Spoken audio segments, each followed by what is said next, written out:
everybody, welcome to Story Time with PJ. I've got another great story for you today. This one is called The 1 o'clock Miracle. I wonder what happened at 1 o'clock. Let's see. Let's see what happened. This is a new book, so sometimes the pages are a little bit hard to turn. All right, are you all ready? Hope you're comfy and ready for your story. Long, long ago, there lived an important man who worked for the king. He was sad and so worried because his son was very ill, so ill that he was going to die, and no one could help him. That is sad, isn't it? But then he heard that a man named Jesus was doing the most amazing, wonderful things. He heard that Jesus was making ill people well again. He heard that Jesus was doing things that only God could do. So the man decided to ask Jesus to help. Look, that's the water being turned into wine. This is a man being healed who couldn't walk. And this is someone who's blind being able to see. So there were definitely things that Jesus was doing. The man and his son lived in Capernaum by the sea. See, there's the Sea of Galilee. But Jesus was staying in Cana, more than 20 miles away. Whoa, look at this. That's a long way, isn't it? It was a very long walk and uphill all the way. But the man decided that he must see Jesus.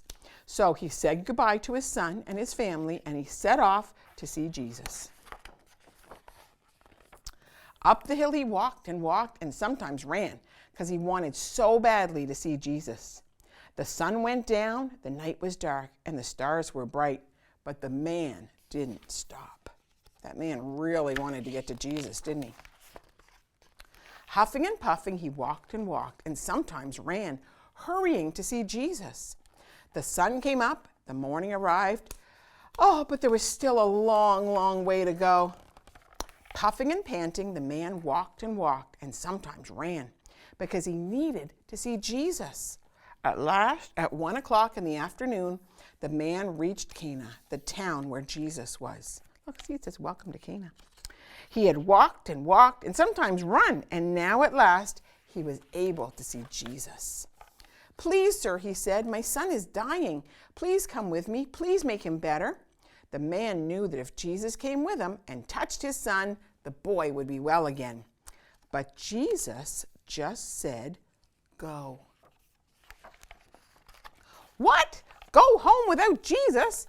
After walking and even running to get Jesus to come? But Jesus hadn't finished. "Go," said Jesus, and then he added, "Your son will live." The man believed him. Jesus wasn't going to come to the man's home. He wasn't going to touch the boy to make him well. But the man still trusted that what Jesus said was true. Your son will live. Down the hill he walked and sometimes ran because he believed Jesus. The sun went down, the night was dark, and the moon shone brightly. The man felt so tired, but on he walked and sometimes ran because he trusted Jesus. The sun came up and the new morning arrived, and still he walked. He must be getting tired, though his back ached and his legs were very tired. But look, he knew that Jesus had said, "Your son will live." On he walked and sometimes ran because he was sure Jesus would make his son well. Then far away in the distance, he saw some men. They came closer and closer. They were his own servants. They must have news, he thought. What would the news be? "Sir," they said, "it's your son." What are they going to tell him? "He's alive. He's well again." The man was bursting for joy. "When?" the man asked. "When did he get better?" "Yesterday at 1 o'clock in the afternoon."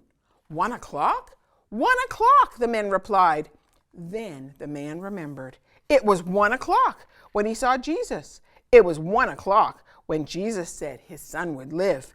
And it was 1 o'clock when his son got better. Jesus didn't need to go and see the boy. He didn't need to walk. He didn't have to run. Jesus simply spoke. And just like that, the boy was better. Wow, only Jesus could do that. And you know why? because Jesus is God's son. Happy and smiling, the man walked home and sometimes ran to see his son again. Then he told his son and his family about Jesus and how Jesus could do things only God could do. And they all believed in Jesus, God's son, too. Your son will live. And now that the man's son was well, what could he do? He could smile, he could laugh, he could walk, and he could run, and all because of Jesus. Well, thank you so much for joining me today. Wasn't that a good book? I love that book. All right, make sure you watch next Wednesday for Storytime with PJ.